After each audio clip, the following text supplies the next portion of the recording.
যে ক্ষতি আমার হলো তার দায়ে কে নেবে?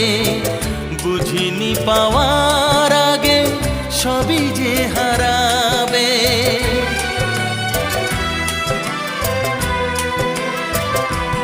ও যে ক্ষতি আমার হলো তার দায়ে কে নেবে? বুঝিনি পাওয়ার আগে সবই যে হারাবে। শুধু শুধু কেন দিলে মরণের স্বাদ? ও চাঁদ